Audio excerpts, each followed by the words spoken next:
This is creative cost control and e-discovery expenditures. Not a happy hour. Soon. But so I wanted to informally poll the audience, see where everyone's kind of coming from. How many folks from the government do we have here? Anyone? Anyone from corporate counsel? Okay, a few folks. Outside counsel? And service providers? Nice. Okay. Very nice. So we'll start with some self-introductions. We'll just go in alphabetical order. Carla? Hi, I'm Carla Bauer. I've been in the discovery industry for about 15 years. I've worked everywhere from law firms, service providers, and in-house, and done everything from collections to trial presentations. And I work with a lot of small to medium-sized law firms, helping them to control costs and plan for e-discovery needs as they come up.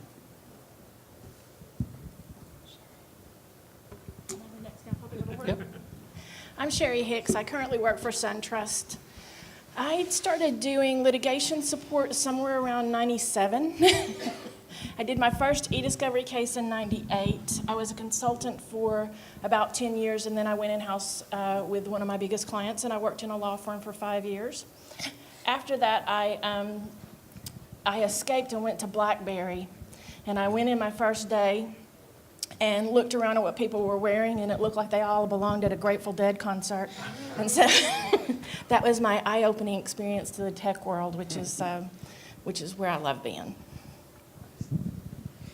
Hi, Rocky Messing. I'm Senior Program Manager at Microsoft, working on our compliance and e-discovery tools. I've been in this e-discovery world for almost 20 years. I've worked on the service provider side, and then luckily I graduated and switched over to the software side. Was part of the Equivio management team, and we were acquired by Microsoft in 2015. And I work on how do we enable our clients, which is pretty much everyone, to utilize the discovery tools and compliance tools for data governance and e-discovery on data in place in Office 365. This is me. Hi, I'm Jesse. Oh, gosh. I'm Jesse Murray, and I work at Uber, head of information governance and e-discovery for about over 2 years now. I've been in this field for about 16 years, I would say. I was a paralegal at first, and then a mountain of boxes fell on top of me. And then so I went and started scanning paper. And ever since then, I've been doing this. And I understand the Grateful Dead stuff. I think I'm the oldest person who works at Uber right now, which is great, actually. So yeah, that's all I got. Hi, I'm David Ciarni. I'm the discovery manager for Vedder Price.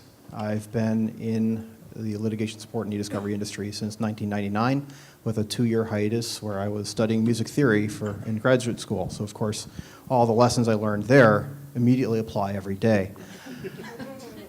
No, really, you'd be surprised. How you interact with people is critical. And it's the humanities element of all of this that's essential. So I started out in 99, as I mentioned, at a scanning vendor. We had that mountain of boxes. We actually had someone joke about how we were all going to die in a giant bonfire of those same legal documents. And gradually I transitioned to the law firm. I actually turned in my master's thesis on a Friday and started at Winston & Strawn the following Monday in their lit support team, and was there for about 10 years, and then came to Vedder Price about 6 years ago. Hi, my name is Susan Usatine. I am a litigation partner at Cole Schatz in Hackensack, New Jersey. We have 7 offices throughout the country. I'm a relative newcomer to the e-discovery space, at only being in it for about 5 years or so. Keeping with the Grateful Dead analogy, I've been to 12 Grateful Dead concerts. Very proud of that, in fact. Got to keep it late in the day. My challenge each and every day is trying to get my partners, colleagues, associates to understand what we do every day. And I say we because I now place myself among all of the people in this room. A little bit of everything that each of you do, I'm trying to do each and every day. So we're all in this war together. And I'm Phil Weldon. I've been in this space about 10 years. I've been at WilmerHale for 5. Kind of circulating the Eastern Corridor, starting in Philly, DC, now New York. I think we have a great panel. We have very diverse perspectives. And why don't we jump into some of the slides? Let's start with Sherry. Would you like to talk about some of the stuff you do in pre-preservation analytics? So one of the things that I like to focus on, regardless of if it was when I was in a law firm or as a consultant or now that I'm in-house, is having good communication and understanding the technology that I'm working with. I like to focus on reducing the cost by focusing in on and collecting the proper data to begin with. And there are a lot of ways that you can do that other than that we don't necessarily always think of. So while this is a little bit of an older analogy and we have some newer tools, this is kind of a story that will bring that into focus. So one of our clients had a major event. And when I say we had a major event, we put 4,000 people on legal hold. So this was a major event, and it was an international major event. And we had a space of about 1 terabyte of data that we needed to capture very, very quickly. And so we all sat around and talked about how long it's going to take us to collect this and how are we going to get this preserved. And when I say 1 terabyte of data, I'm talking about 1 terabyte of user-created end-user files. This is not stuff that we're going to cull out by excluding file types or anything like that. We really have got to collect this full terabyte of data. And it's a fairly volatile drive, and so I've got to do it rather quickly. And so we talked about, breaking it down into sections and doing multiple collections all at the same time. And all of a sudden, we're talking to the storage team too, because we've got to get this done really quickly and we're impacting them. All of a sudden, one of them goes, "Dude, I know." and he says, "You know how you used to do the tape backups, but nobody does tape backups anymore. Does everybody understand what a snapshot is?" He says, "Let's just rename the snapshot." And it was like the perfect answer. Would I do it in every case? No. This was that extreme case that I needed to be able to capture this data and I needed to get it really quickly. So by renaming the snapshot, what we did is we prevented that data from being overwritten. It's not the perfect collection, it's not your perfect preservation, but once we had it preserved, then we had the time to go and analyze the data and determine what it was we needed to do from it for that point forward. And so it was a creative way that we didn't spend all of the money on collections and all the people on, yes, we ended up indexing the entire terabyte of data. It took weeks to get that done. But by renaming that snapshot, we bought that time. Yeah, that's great. So that's a very creative way to handle a lot of data, a lot of scale. Jesse, what do you think about dealing with scale and the challenges of ramping up? Yeah, well, so I started Uber, and I think we were about 3,000 people when I started. Now we're about 17,000, and you probably heard about a lot of activity that's happened over the past year or so. But when I started, believe it or not, I was in charge of setting up the discovery practice there, which was great because the company was 5 years old. There weren't warehouses filled with backup tapes to deal with. There wasn't all that stuff to deal with, so I could start fresh. And at that point in time, the discovery landscape wasn't that awful. So I had a lot of time to start to understand the company. And it's I would say probably maybe this isn't the most creative thing, but I spent a lot of time getting to understand the company through data maps, interviews with people, and just, it's an open environment, which helps. There's no offices. So I'd hear people talking about, doing a doc review and using Excel I'm like, oh, what are you guys up to over there? And I would just insert myself in all these conversations. And 2 years later, I'm at a point now where somebody will reach out to me from Taiwan and they'll say, we noticed, somebody's doing something that you might be interested in. And I feel like that's very valuable because it's hard to have eyes on everything all the time, especially when you're growing globally at a tremendous rate. So a lot of it is just, trying to make relationships with the people that are seeing everything and making them aware of what your role is and why it's important and that they need to reach out to you if there's and a lot of times people are overreactive. They're like, well, I'm just saving everything because I think legal wants me to, and that's a different discussion. But for the biggest problem there, though, has been setting it up, getting it in place, and then thinking about scale. Because I probably wouldn't have predicted that we'd have the litigation footprint that we have now so quickly, but understanding that being able to scale quickly and rapidly is a big issue in the industry. I mean, it's why people are looking at the cloud. It's why people are looking at managed services. And, we're positioned well for that, but it's more than just processing data, collecting data, or reviewing it. It's also what Sherry's talking about, which is understanding it and having process in place, whether it's a terabyte you need to back up immediately or 16 terabytes. Knowing how to do that, who to talk to, who that person is, who has the good idea, who knows it the best. So a lot of it's just understanding the company as widely as you possibly can. Maybe that's not possible at Microsoft, like for Rocky, but But you mentioned, finding that seat at the table and those relationships with the people that are within your company and making sure that those initiatives that are going on throughout your company, that you're aware of those initiatives. That's, I think that no matter what the company or no matter what the size, that's one of the things that's important for us all to do. And I have to say that I'm surprised we have so many vendors in the room. But as a vendor as well, for you to understand the companies that you're working with and the clients, instead of going in and saying, this is the way that we do e-discovery and this is the processes and this is what you're supposed to do. Do you get that a lot of times where your people come in and they're telling you what you're supposed to be doing before they've found out what your system is?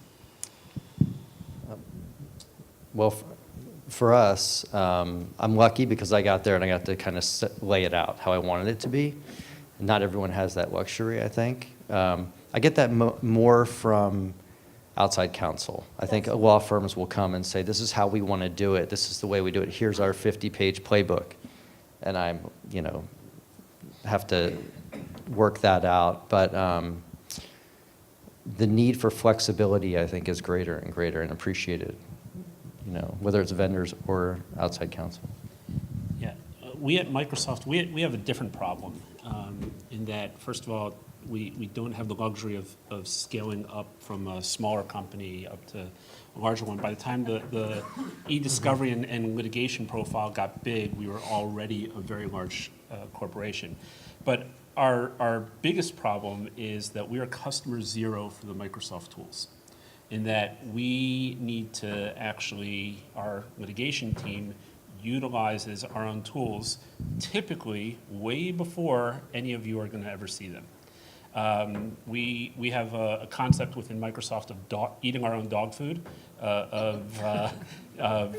using our applications as soon as they're ready for anyone to physically get into them and touch them. We're already utilizing them, which means that our litigation team, our e-discovery team, has a lot of challenges that they face, and they need to approach things differently and think about things a little bit differently. So first of all, almost everything that we're doing, we always have our plan A, which is to utilize the tools that my team is giving to them, the new software, the new technologies, but they always have to have that plan B ready in the background. So that's one thing that I would advise you. Always have a secondary method to be ready, hopefully not to need to be used, but to be ready to utilize a different method, even when you're going to be adventurous or you're going to try new things in terms of being able to look at ways to cut costs.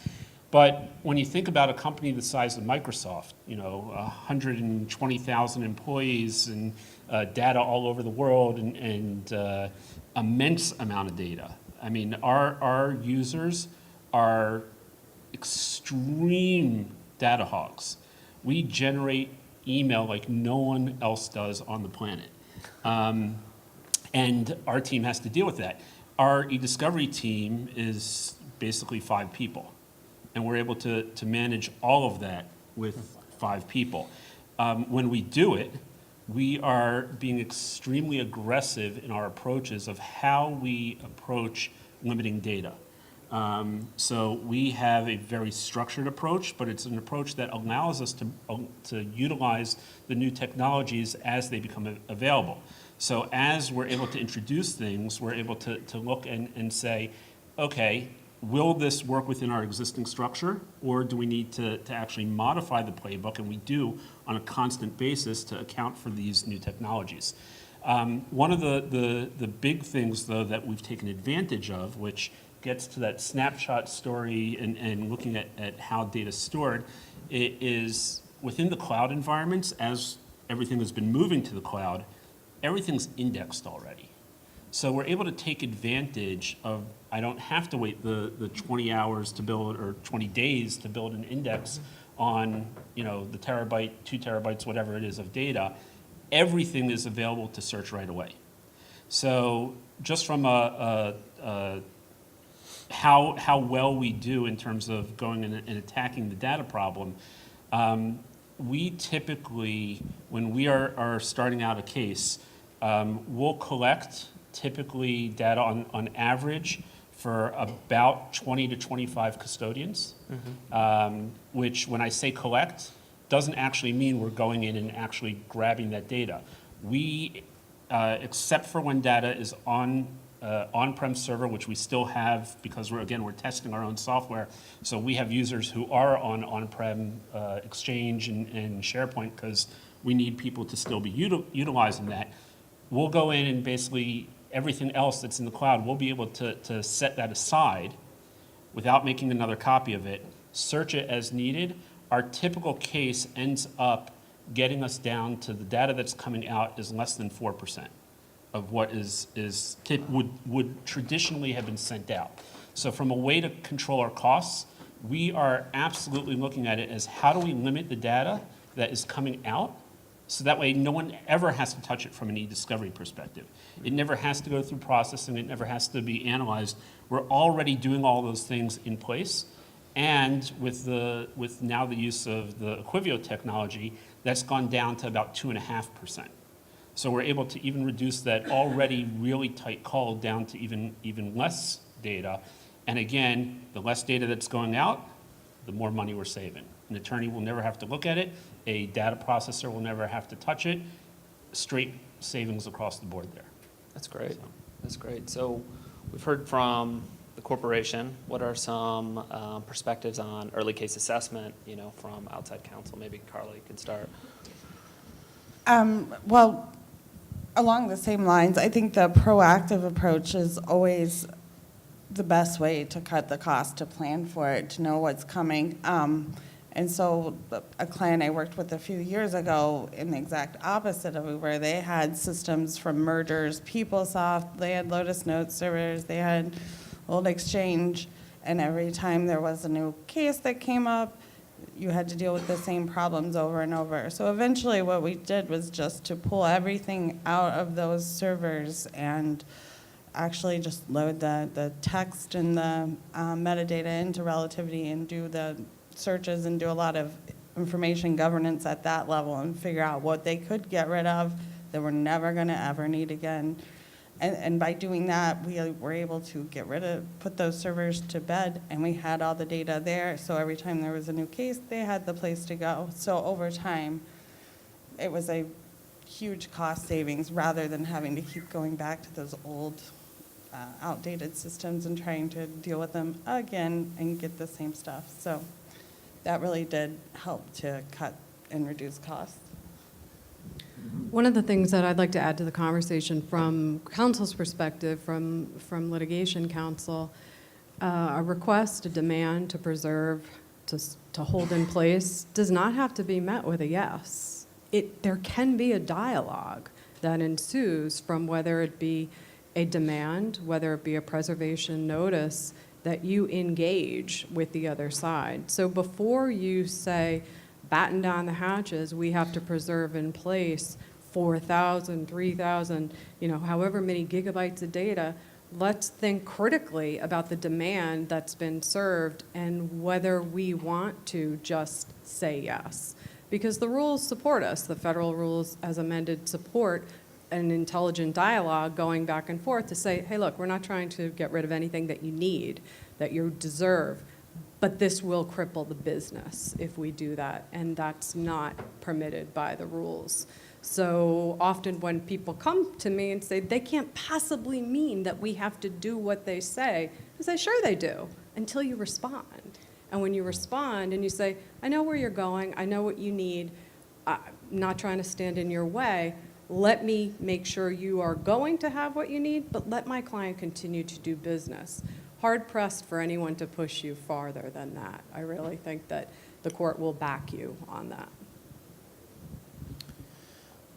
So, excuse me, I want to play off something that Rocky said a moment ago. He said that, you should have a workflow in place, but then he elaborated a little bit and said, you know what, sometimes you need to set that aside, and I completely and 100% agree with that. One of the things I was asked to do about 2 weeks into my current position was to put together a set of workflows and supporting documentation to make sure that we knew what we were doing, go right, go left, go straight, at pretty much any step of the way. And I said, well, that's all well and good, but technology is constantly evolving. We know that there's going to be new developments in the law.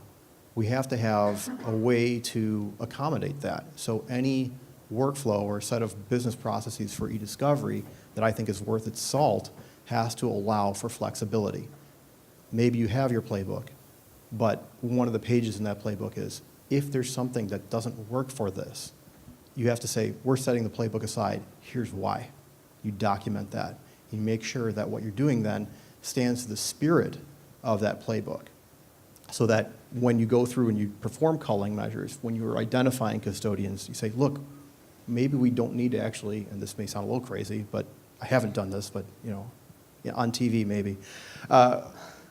Maybe we don't need to go get the executive. Maybe he doesn't have, he doesn't use his computer very often. Maybe we have to get his secretaries. And then from the secretary, she's going to have a lot of stuff or he's going to have a lot of stuff, executive assistant, whatever they're called these days. They're going to have a lot of stuff that we just don't care about. So let's get some reasonable, and that's the key word here, reasonable set of guidelines to figure out how we're going to collect, who we're going to collect from, where we're going to collect from, and engage with the Jessies and Rockies of the world when we're going to be talking to our clients. What systems do you have? Do we really need to worry about the accounting server if this is going to be some kind of labor claim? No, we're not going to use the accounting server unless we absolutely need to, because it's an hour and wage employment case. So think about the merits of the case. Look at the document request, look at the subpoena, and figure out what you really, really need to get at before you go through and just say, we're going to collect every single snapshot, we're going to collect every single server. Yeah. Sorry. And something Susan was talking about, and Rocky, Susan's outlook is very refreshing, because not all outside counsel has that opinion. I've heard the term abundance of caution more than I'd like. But I understand, the appetite for risk varies. And like in your instance, where you have, 2.5% of available content is what is actually determined relevant. Is that, have you been challenged? Has the other side said, there's no way it can be this little? And has there been any type of challenge there, or not really? Yeah. I mean, we get challenged all the time. Yeah. And it really comes down to documenting the process, being able to, because, again, we're dealing with the cloud on the most part. So when we talk about coming out with that 2.5%, whatever it is, that is what's coming out, but everything is still preserved. Everything's still available. So it's not like we're saying this is the only shot that we're ever going to take at going to the data, and then once we're done, that's all you're getting. If there is a valid need, and again, it comes down to reasonableness and having the discussion, dialogue between council. Our council, obviously, we educate them very well on what the capabilities are and what's possible. Our legal team, not just the e-discovery team, our entire legal team is very technical. They understand how these things work. So being able to say, listen, if you think that, really Rocky should have been a custodian here and we need to go and look at his data, first of all, prove to me why. But if it's needed, we can always go back, because the data is never lost. The data is always there. It's just a question of how are we restricting it ahead of time before it goes through the costly process. Because we all know, yes, it's going to cost the money on the data process, and it's going to cost that money to actually analyze that data, but the most costly is getting the attorney's eyes on it. So the less data that we actually have to have the attorneys go in and look at, the better. The other point is that we also have the tools to be able to let the attorneys come in and access the data while it's still in place. So we can have that dialogue, we can have that discussion before a meet and confer, after a meet and confer, going through of what data is important, what data, they're proposing to use the following 10 terms. Right away, we can go ahead and say, yep, look at the results of what this type of data search is going to result in. Do you want to actually do that or not? And we push back hard. Yep. So I have a question, so when you're identifying those documents and you're using them in place, what happens if that particular user attempts to modify the document? So, not to become an advertisement for Office 365, but On sale now. that was an earlier session. And how well it works with relativity. We utilize our in-place preservation tools. So what it's actually doing is it actually does nothing up front. So an end user, my mailbox, I've got whatever 200,000 emails in it from the last month. As I said, we're really email heavy. But I can go ahead if my mailbox is on hold, or if I have a retention policy against my mail, then that data, I can do whatever I want with it. I can delete it, I can edit it, I can do whatever when it comes to holds. I may or may not even be notified that I'm on hold, depending on what the type of litigation is, what investigation, whatever it is, and what the data sources are going to be. Obviously, if it's paper or something like that we're worried about, then the notification needs to be there. But a lot of times, we don't necessarily have to notify, because the data preservation tools within Office 365 mean that as soon as I do modify that data, delete it, edit it, copy it, whatever it is, at that point, the original is preserved. So it might not, as the end user, I might not see it because I deleted it, I emptied my recycling bin. To me, it's gone. I think that I got rid of it and I'm safe because they can no longer track back that I did whatever I did wrong, obviously. But to me, it's gone. To the system, it's always there. So from an e-discovery perspective, from a compliance perspective, I always have access to that data as long as it's on hold or has a preservation policy on it. I have a question about that. So with that being said, that it's still there, but you, the end user, don't see it. So if someone goes in and does a collection through a front-end application using the end user's credentials to do so, then that data is not going to be seen still. Correct. And that's from Office. I mean, Yeah. other people use other things, so. Google does the same. Yeah. Another thing I was thinking about, we're talking about best case scenario where you do everything perfect and you keep it light and lean and you have a small footprint and all that, but there will come those times where maybe you do have 4,000 custodians and you have to index a terabyte. I think what's important, where you can get a lot of value, is making the most of those efforts, preserving the information you glean from that process so you can apply it later on. Because then you won't have to do it again. You'll know, we've pulled this, we've looked at it, we've determined this is privileged, this is not, this is responsive, this was not.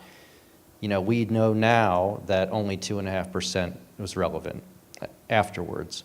That's information you can use going forward. So I think a lot of the tools now, that what we're looking at is, they say analytics potentially, but also normalizing a consistent way to understand your content and how it affects your company's litigation profile. And how do you do that? What tools do you use? Is it a relativity database that stores everything and you manage that? Is it something that you keep in-house, internal, that you build custom? I think there's a lot of people that are looking at different solutions there. But I think it's really important, if you do have those big lifts, if you could keep everything you've learned from that and reapply it, that's extremely valuable. And that's probably one of my top priorities now, because as we go through our heavy, litigation winter, it will pass, and we will, hopefully on the other side of it, have a lot of valuable information. It's costly and upfront, but then you'll know what you did later on. It's the next time winter is coming. Yeah. I want to go. Yeah. I want to go back to something that Randy said, where he was talking about you have a process in place, but you don't have to necessarily abide by that process. I mean, exactly. And so what I'm trying to say is, one of the things that we like to do is to make sure that we're aware of what the other departments are doing, what the other EIS initiatives are within our company. And one that we found very helpful is our CRIM is doing a remediation of unstructured space. Sorry, what's CRIM? Our document retention group Okay. is, and so they're doing remediation of unstructured space. So I don't know anybody who won't say that their biggest problem is their unstructured space. And so we found that rather than having to go in and do entire directories, we can use this application that they're using to identify who are the custodians of the data in these particular spaces. And it's not our entire network. So if you come to me and you sue me, don't go out and say, SunTrust can do this, because it's not our entire network. It has identified certain spaces. But within those spaces, it will tell us the last modified dates and what individuals have modified those documents, and it will give us a kind of an index of the type of data that's there.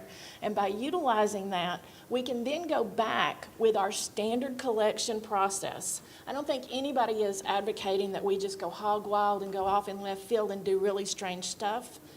But the objective is to identify what it is that you really need in order to be able to preserve that and then begin your normal process after that. Your defensible process.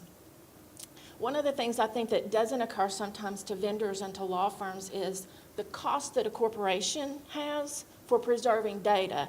Not the cost of preserving the data, but for then maintaining that data. And then the data gets used in 5 more cases. And then what is that cost of maintaining that data, the space that it takes on your drives, the time it takes to inventory that data and to go back then and try to remediate and do your defensible deletion process in the future. And that's a fairly significant cost if you're a company the size of, I hate to tell you this, but that's going to be your future challenge, is when can I get rid of it?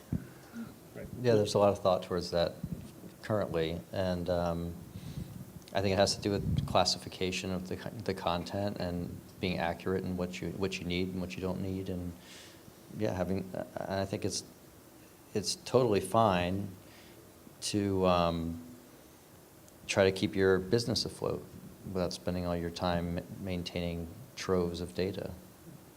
So we've seen a lot of awesome technologies come out. We've seen costs go, down for a lot of things that we used to pay a lot more for previously. Do you feel like, and this is a question for anybody, that we're in a better place now, even though the sizes of the data, has skyrocketed? I think we're in a place where we're easily distracted. So let me explain. I think that part of, speaking for many of my colleagues, a lot of the attorneys love to see the analytics. They love the ooh and the ah factor. So there's something really powerful about bringing them in to a data lab and putting up on the 40-inch screen the cluster wheels, and they're like, yeah, that's awesome. Show me this, show me that. And then the answer at the end of that session, the common refrain is, now you're going to take care of it, right? It's all good. You're in charge. Well, so we're distracted. We like the tools, and they're incredibly powerful. But what I found is that keeping attorney engagement high has actually become more difficult as there are more tools available which are supposed to engage the attorneys and make the data accessible to them and make them, because they say, it looks so easy. You have to be able to really get in on what you need to find and what I need to find very quickly. So the answer is we're definitely in a better place because we have terrific tools. But the lack of engagement from my own colleagues with those better tools, because it's all sort of going under the heading of, it looks really simple and really point and click, that leads to a lot of issues, right? It leads to, why are we charging so much for this? Well, we need to charge to be able to invest in the new technology. Oh, okay. Why does it still take so long? Well, it takes so long because there's 80 different kinds of data that we're now dealing with. It's not just email anymore, folks. Oh, okay. And so with each new technology that is brought to the forefront, I have a hope that the attorney engagement is going to skyrocket because now I can put it on the desktop. I can show them, I can engage. But really what I'm seeing, that doesn't happen. Really what, to me, is critical and the biggest cost control is the door-to-door visit of whoever your data evangelist is, the person who's going to go and say, this is what we need to do and why. It doesn't have to be a lawyer, but it has to be somebody who knows the causes of action, who knows what the goal is. Are we doing an investigation or are we doing a production? Is good enough good enough? Okay, because if we're doing a document review for the government, yeah, good enough isn't good enough, okay? We know that. If we're just trying to find something to say whether we have a good contingent fee case, good enough might be okay, because we know we have a case, it's just what kind of fee scale are we gonna take it on? Knowing the goals. So on the provider side, to me, one of the ways that you can really advertise, hey, we're in this with you, is having people who are consistently involved with the same industry or same sort of client, so they're getting to know that lingo. They're getting to know that client base. Maybe it's not a repeat player, but it's biopharm or it's medical, or so there's not that steep learning curve. It's the same thing in our own house. We have people who are consistently with our financial clients. We have people who do more on the employment side. Those subject matter experts, then terrific. They know that area of the law. They know the causes of action. Then they start to be able to say, this is likely to be a case where we're going to have a lot of database discovery. It's not going to be all email. It's going to be having a across an accounting database. I need to requisition this kind of report from this person, and it needs to be tied to. The learning curve isn't quite as steep. So to me, the tools are getting great, but the attorney engagement is what lags behind. I couldn't agree more. I mean, one of the things that I've been really trying to get my team increasingly to do, guys, right, is to go out, get out of your comfort zone. And I know I'm not the best example because I'm shy and I'm up here and kind of huddling. But you have to engage with them. You have to pick up the phone. The attorneys aren't they don't want to be technologists most of the time. They want to be good lawyers. That's why they went to law school. That's why they're practicing. And so we, as the technology folks, need to leave them a trail of breadcrumbs, or better yet, take their hand and walk with them down the path. Because if we're not, then we're not doing our jobs right. I think one of the greatest things that's going on right now is there is so much great technology, and it's just like things are just changing and getting better every day. I find a new tool, a new app, I'm like, oh, this is cool. But applying that so that it's utilizing, especially in the service providers, I think that's the big distinguishing factor, is how many providers are actually automating some of the processes, so it's not a manual sit down and look at the Excel spreadsheet and go over it.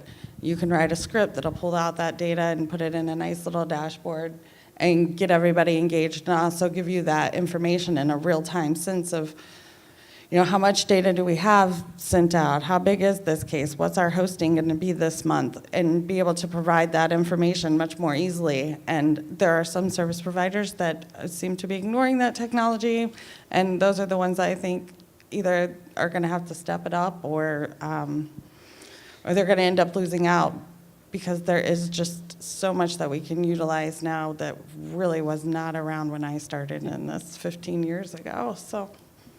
But as a little bit of a counter to that, which is going to sound a little crazy coming from me, from Microsoft's side, I think it's also important when you're looking at controlling costs, evaluating the old technology that you actually have, and not always just looking at what's new and what's out there that would be cool to start using.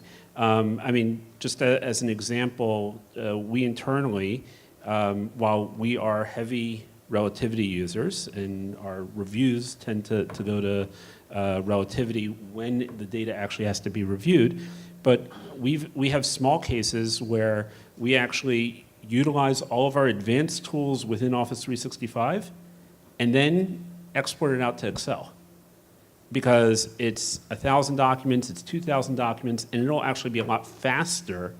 And from an attorney training perspective, if it's someone who doesn't know how to utilize Relativity, I can actually go in there and just tell them, click on this one button and then just say yes or no in Excel a lot faster than I can do so elsewhere. So utilizing the tools that you already have, but utilizing them in an innovative way, can be a great way to help control costs. Yeah, I think a good example from Vetter was pretty recent. We had a situation where we had a gazillion search term reports in Relativity, and I think several hundred, if I recall correctly, several hundred different search terms amongst these various reports. And the attorney was dead set on making sure that we had a great understanding of the number of unique items. And I thought, well, tell me a little bit more about what you're trying to get at here.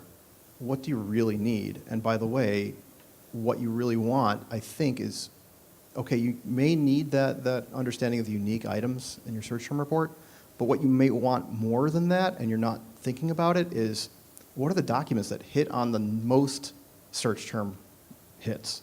So if you've got a document with 30 different search terms, that's probably going to be more likely to be responsive. Let's focus on that, not on the uniqueness. That's helpful, but you're going to want to look at the stuff that has a greater likelihood of being relevant if you don't want to go with assisted review or use threading or near dupe or a lot of the other analytics. So use that more basic technology when it's really appropriate. So, kind of playing off of what Rocky said, and going to tools that don't require a lot of training. One of the things that is totally not technology related is we have a reviewer. We have an attorney that reviews documents. He's actually a contract attorney. But for us, when we have a lot of labor and employment cases, and we have a lot of local counsel, and sometimes they're in small cities, and we don't have an option of having someone that has in-house legal counsel that specializes in e-discovery, we use a gentleman that reviews all of our documents, and we don't have to retrain him over and over again. That's probably one of the biggest cost savings that SunTrust has, is a gentleman named Wayne Brooks. Yeah, I mean, from my prior life, when I was working for a service provider that provided document review services, we did find that one of the greatest cost savings was having a team of attorneys who were dedicated to either a type of document review separate from your different practice areas, but knowing and understanding different types of documents, and specifically on a client basis, having that team that you can apply to any outside counsel, doesn't matter who outside counsel is, but having that same team that knows your types of documents, it reduces training, it increases accuracy, and from a pure cost perspective, it means they're going to get through your specific data a lot faster. Because they know, oh, I see this document all the time, it has nothing to do with this case. That's kind of the human element of what I was talking about before. So you have the same team of attorneys that are looking at the documents all the time, and they maintain the work product in their minds. But then you can take that work product and make it digital and apply it to everything a lot faster, a lot quicker, and a lot more accurate. So that's like kind of the next phase, which is because courts will start to accept that now, because before if somebody looks at it and says it, then that's fine. But yeah, it's interesting to think about the human element where you maintain that work product by the same team, and then how do you get that into a bank, a knowledge bank? We request from outside counsel all work product. We want it all because we paid for it. We want it all, and we put it in a database internally. They get separated by jurisdiction, type of document, case, and we can expose that to other counsel if we want. We do it in Relativity. We can set the permissions because it's valuable stuff, and we should have it. And we're not, it's not as complete as we would like it to be, but the idea would be, why not be able to leverage that content? And stuff like that, like aggregating work product in a way where it's easily accessible and you can reapply it is really kind of the next step. Well, and your point to the Excel spreadsheet, that's one of my favorites. And one thing I've found is most attorneys don't actually realize that there's a preview pane that they can look at each of the PDFs or TIFFs and not have to open the document. So once you show them that, they're like, oh, wow, how long has that been around? Like, I don't know, forever. But now you know, you don't have to open each one. You can just use the preview and get through them a lot faster. Or I'll put them in single-page TIFFs so that you can see if you're, in one case where you had to find these MDS, whatever they are, MSDS. And so they look very unique, but it was amongst 10,000 pages. So I put it all as single-page PDFs, and then you're able to just go through and look at all the thumbnails and go, ding, ding, ding, these are the ones we need. So a lot of those kind of time saving and cost savings versus the paralegal who went to print the 10,000 pages out and was going to look through them. I'm like, I think we can do this a little cheaper, a little better, a little faster. So. And that's a good point for service. We have a lot of service providers here. I think, for when I first got to Uber, the first thing I did was took all e-discovery databases, vendors, everything, and brought it all under our control, under one system, because we didn't want to have to deal with all of the bottlenecks that occur, because everybody has a different process, everybody has a different playbook. Some people it takes 24 hours for a production, some it takes 48 hours, some it takes 72 hours. Some you need to fill out a form for. Some, outside counsel may have a great lit support department. They may not have a lit support department at all. You may deal with their vendor. So getting rid of that has made things a lot faster for us, but the ability for providers to be flexible and to come up with solutions like this, something as simple as, you know what, we're not even going to process, we don't need to process that. Here's a spreadsheet, send that off to your people, and they can just look at it there, and then we'll follow up with you. Coming up with creative solutions, providing that value, I feel like is what people are kind of looking for, and they're going elsewhere because they can do it on their own now, because I have a small team, and we can just take care of that all on our own. So something to consider going forward. The playbooks are great, like everyone's saying, and I know that has to do with managing risk and making sure you're not making huge mistakes, but there needs to be a degree of flexibility, and that with that comes people who are well trained and understand what they're doing. One of the things that we have heard consistently from our clients is a huge distaste for a gigabyte model. So what does that mean? Well, it means it's hard to charge just a hosting fee as a law firm and put your entire cost recovery model into that gigabyte charge, because they say, well, what interest do you have in right-sizing my data if you're just going to charge me by the gigabyte for what you host? So we really had to think long and hard about how to market what we have built inside of our firm to say, we get it, okay? It serves our interests. Now, yeah, listen, in every case, it would be great to have a lot of data and make a lot of money. But then we wouldn't have any clients, because people are going to have a distaste for litigation, and they're going to say, e-discovery costs too much, so I'd rather either mediate or not even go down that road to begin with. So when service providers are leading with a gigabyte model, I think that law firms and corporations in general are going to say, whoa, how does that work? How do you then get to what you need to get to as quickly as possible, right-size the data? Is there a way before it even gets into your platform for you to right-size it? How do you make money? How do we all do okay on this? So the gigabyte model for me is sort of like the hourly attorney, billing by the hour. That's kind of, a relic to say that's how we do it. We don't have any other way. Clients demand alternative fee arrangements. They want to know that you're in it with them. I view the gigabyte model very much as the billable hour of the past. If you're only going gigabyte charges, the client, the consumer, is going to say, you're not in it to win it with me. You're in it to make as much as you can on this case. So a creative cost control in that is to say, we want to responsibly reduce your data set while preservation either in place or by collection has been accomplished. We are willing to take that risk with you to the extent we have to go back through and resuscitate or bring in data from the preservation copy, we will, but we're only going to need to host a fraction of what you would have had to host if you just blew it all in from the outset. And they say, why would you do that? And we said, because we want your litigation work in the future. That's why. We're not looking to just have this case go on forever and then you say never again. So I think that a creative cost control is viewing a client as a repeat player and strongly considering moving away from a gigabyte charge model. That's great.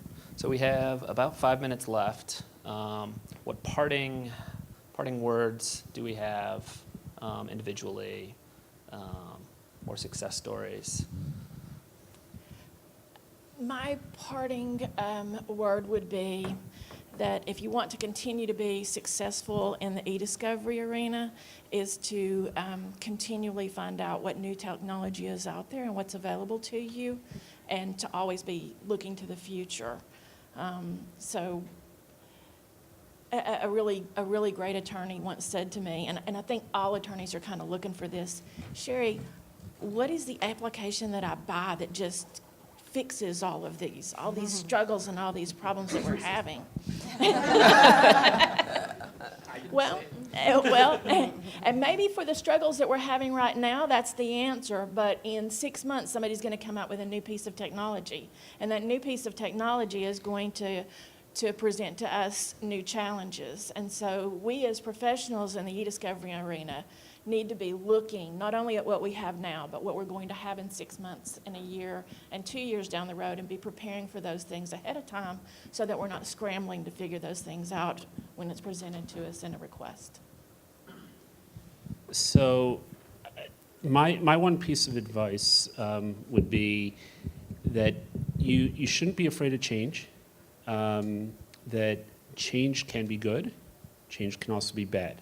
So basically take it on yourself to have a process, but reserve the right for yourself, whether you're a service provider, a corporation, law firm, whatever it is, reserve the right to make that change when you deem it that it's going to actually make sense.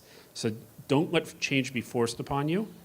look at whatever that new technology is, whatever that new process is, and evaluate it for yourself and figure out, does this make sense for me, for my client, for my company, whatever it may be? And if it does make sense, run with it. Use it to its fullest. Yeah, I think I've dealt with a lot of engineers since I've been at Uber, and what comes up a lot is that the most elegant solution is often the most simple solution, and it doesn't require state-of-the-art technology. Sometimes it's just how you deploy it. 'Cause Relativity is SQL, DT search. I mean, it's stuff that's been around for a while. It's just how it's all put together and exposed to people that is catching. And just like Uber, you know, the idea that you have a map and you have your location and somebody has a car and they can drive. And it's totally changed everything in terms of the taxi world. I don't think it's any different here. It's not what's the new, fanciest, most end-to-end product that does everything you want when you push a button and it spits out your production. I think it requires a little more thought towards simplicity, and that's the fun part, I think. That's really the interesting solution, is how do we figure that out going forward? And then the really cool technology will supplement that.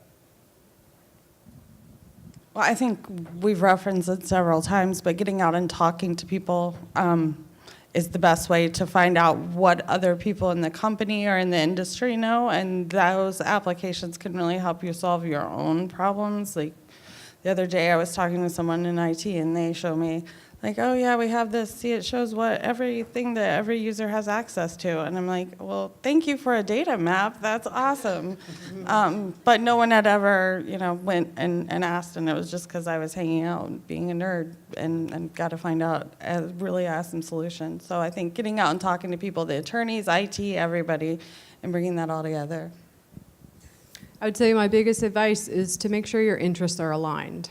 Ask yourself that question once in the morning, again in the afternoon, with each person that you talk to. Are our interests aligned? Because the presumption always is, yeah, of course, we're all on the same team. But are you really? And if they're not, can you tweak it so that they are again? That, and don't be afraid to give away an hour of your time a week. Just tell someone something they didn't know before. I do that with the attorneys, my colleagues that I work with, all of my providers, our managed service partner. You gotta be able to give away an hour a week of your time. Usually those are the peeps who come back and they say, you remember when you took that time, you showed me this or that? That really made the difference. To me, it may not be a creative cost control, but it's something that keeps me valuable in their eyes and makes sure that I'm here for another day or two. Wow, tough act to follow here. I also have to go with the outreach piece of this. As the humanities guy, 2 degrees in music, you've got to really connect with people. You've got to talk to your attorneys.